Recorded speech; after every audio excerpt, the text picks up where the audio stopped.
조용한 장례식장. 재단 위에는 온화하게 미소 짓고 있는 한 남성의 영정 사진이 놓여 있었습니다. 향년 71세의 김영수 씨. 조문객들은 조용히 고개를 숙이며 고인을 추모하고 있었습니다. 그 중에는 깊은 슬픔에 잠긴 한 남성이 있었습니다. 72세의 박성진 씨였습니다. 분양을 마친 그는 장례식장 한쪽 구석에서 영정 사진을 바라보고 있었습니다. 그날 박성진 씨는 자신보다 한 살 어린 친구를 떠나보냈습니다.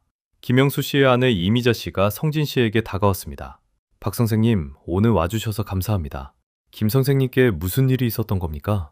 갑작스러웠다고 들었습니다만.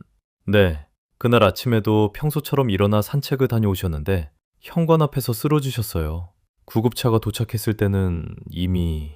그렇군요. 그 사람 건강에는 정말 신경 많이 썼거든요. 매일 아침 일찍 일어나서 꼭 산책도 하고. 이미자 씨는 눈가를 훔치며 자리를 떠났습니다. 성진 씨는 한동안 그 자리에 멍하니 서 있었습니다. 그렇게 건강관리를 했는데 왜? 그 말이 계속 마음속에 걸렸습니다. 장례식장을 나오는 길에도 김영수 씨의 얼굴이 머릿속에서 떠나지 않았습니다. 고등학교 시절부터 함께한 친구, 자신보다 딱 한 살 어린 71세였습니다. 성진 씨는 문득 걸음을 멈췄습니다. 설마... 하지만 그는 고개를 저으며 다시 걸음을 옮겼습니다. 집에 도착해 문을 열자 아내 최선희 씨가 맞이했습니다. 여보, 다녀오셨어요? 김 선생님 장례식은 어땠어요? 아침에 산책 나가시려다가 쓰러지셨다더군. 김 선생님도 당신 또래 아니셨어요? 한 살 아래였어. 선희 씨는 순간 말을 잃었습니다. 거실로 들어온 성진 씨는 소파에 앉았습니다. 여보, 당신도 조심해야 해요. 난 괜찮아. 하지만 김 선생님도 건강에 신경 많이 쓰셨잖아요. 그 사람은 술도 마시고 담배도 피웠잖아. 하지만 난 달라. 난 괜찮을 거야. 선희 씨는 무언가 더 말하고 싶어 보였지만 결국 입을 다물었습니다. 은퇴 후부터 이어온 아침 습관은 성진 씨에게 건강의 상징이자 자부심이었습니다. 그 습관이 오히려 자신의 몸을 망가뜨리고 있다는 사실은 이때까지만 해도 상상조차 하지 못했습니다. 2달 후 새벽 5시, 아직 어두운 침실. 알람 소리가 울리자 성진 씨는 즉시 눈을 떴습니다. 반사적으로 몸을 벌떡 일으켜 침대에서 내려왔습니다. 알람이 울리면 바로 일어난다. 그것이 성진 씨의 오랜 아침 규칙이었습니다. 서울에서 영업임원으로 일하던 시절부터 이어져 온 습관이었습니다. 시간을 허비해서는 안 된다고 그는 늘 믿어왔습니다. 잠에서 깨자마자 그는 곧바로 부엌으로 향했습니다. 냉장고에서 차가운 생수를 꺼내 컵에 따르고 단숨에 들이켰습니다. 아침 첫물은 차가워야 정신이 번쩍 들지. 그는 수십 년 동안 그렇게 믿어왔습니다. 이후 찬물로 세수를 하고 곧바로 산책 준비를 했습니다. 그때 막 일어난 선희 씨가 말을 건넸습니다. 아침이라도 드시고 가세요. 김밥이라도 간단히 말아드릴게요. 괜찮아. 공복에 걸어야 지방이 더 잘 탄다잖아. TV 전문가도 그렇게 말했어. 그래도 오늘은 너무 춥잖아요. 금방 다녀올 거야. 적어도 목도리는 하고 나가요. 선희 씨는 목도리를 건넸습니다. 유난 떨긴 그냥 동네 한 바퀴 도는 건데. 성진 씨는 목도리를 받지 않은 채 문을 열고 밖으로 나갔습니다. 밖은 아직 어두웠고 겨울 새벽 특유의 차가운 공기 속에서 입김이 하얗게 흩어졌습니다.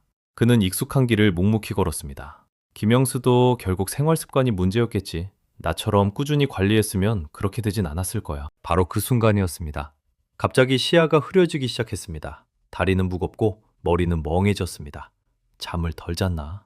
그런데 몇 걸음 더 걷는 순간 강한 어지럼증이 성진 씨를 덮쳤습니다. 그는 전봇대를 붙잡고서야 겨우 몸을 지탱할 수 있었습니다. 심장은 거세게 뛰었고 식은땀이 흘렀습니다. 시야마저 흔들리기 시작했습니다. 이게 무슨... 무릎에 힘이 풀렸습니다. 그 순간 장례식장에서 봤던 김영수 씨의 영정사진이 머릿속에 떠올랐습니다. 구급차가 왔을 때는 이미... 설마... 나도... 그 순간 그의 머릿속에는 단 하나의 생각만 맴돌았습니다. 왜지? 난 건강관리를 해왔다고 생각했는데. 성진 씨는 간신히 집까지 돌아왔습니다. 현관문을 열자 선희 씨가 놀란 얼굴로 달려왔습니다. 여보, 얼굴이 왜 이렇게 창백해요? 괜찮아. 그냥 조금 어지러웠을 뿐이야. 어지러운데 괜찮다니요? 별거 아니야. 이제 괜찮아졌어. 병원 가봐야 해요. 피곤해서 그런 거겠지. 하지만 선희 씨는 단호한 목소리로 말했습니다. 김 선생님도 그렇게 괜찮다고 하셨던 거 아니에요? 성진 씨는 아무 말도 할 수 없었습니다. 제발요. 저를 위해서라도 병원 가주세요. 잠시 침묵 끝에 그는 천천히 고개를 끄덕였습니다. 서울의 한 대학병원 진료실. 성진 씨 맞은편에는 심장내과 전문의 강민호 교수가 앉아 있었습니다. 의사는 검사 결과를 바라보며 입을 열었습니다. 박 선생님, 이번 증상은 일과성 허혈 발작, 흔히 TIA라고 부르는 증상입니다. TIA요? 뇌로 가는 혈류가 일시적으로 부족해지면서 생기는 증상입니다. 이번에는 다행히 증상이 금방 사라졌지만 이는 뇌졸중의 전조 증상일 수 있습니다. 성진 씨는 숨을 삼켰습니다. TIA를 경험한 환자의 약 15%부터 20%까지는 90일 이내에 뇌졸중을 겪는다는 연구 결과도 있습니다. 그는 말을 잇지 못했습니다. 오늘 병원에 오시지 않았다면 큰일로 이어졌을 가능성도 있었습니다. 성진 씨의 얼굴이 굳어졌습니다.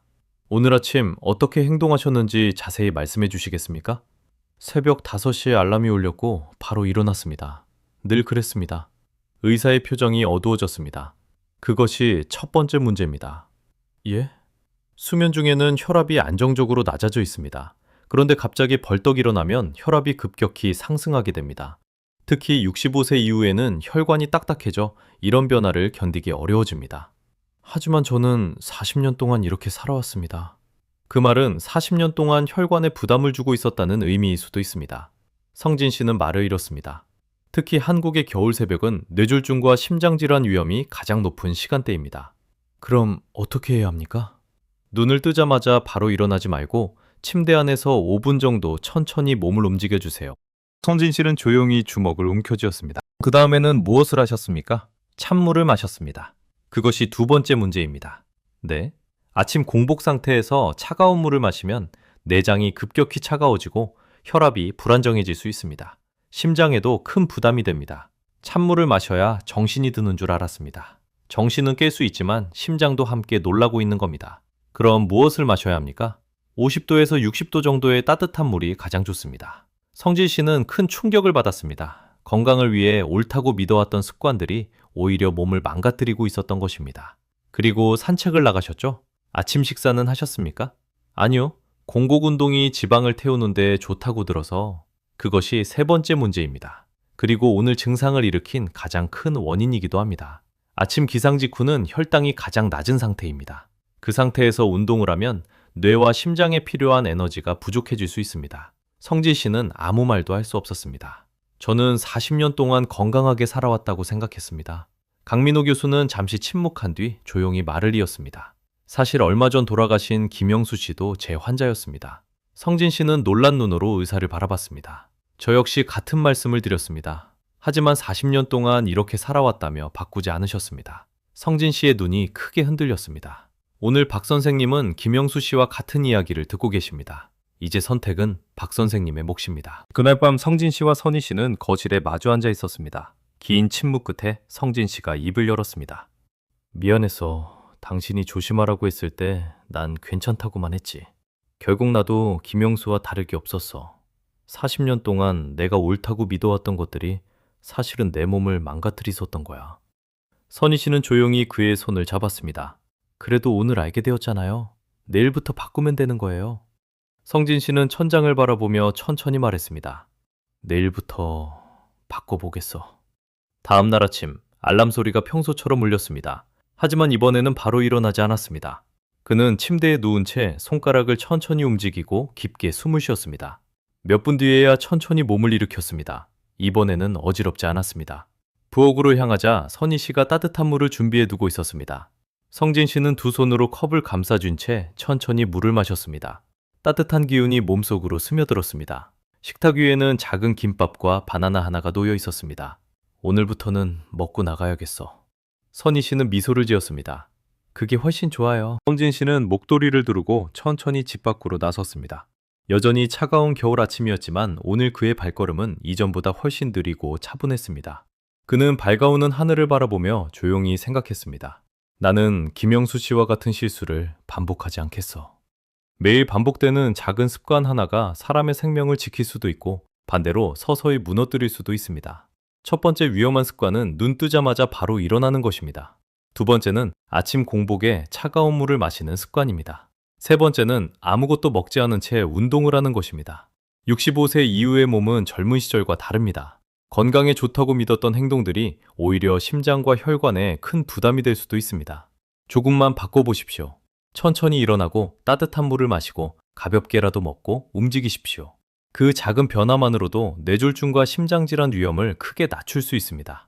김영수 씨는 끝내 그 사실을 깨닫지 못했습니다. 하지만 박성진 씨는 늦기 전에 바꿀 수 있었습니다.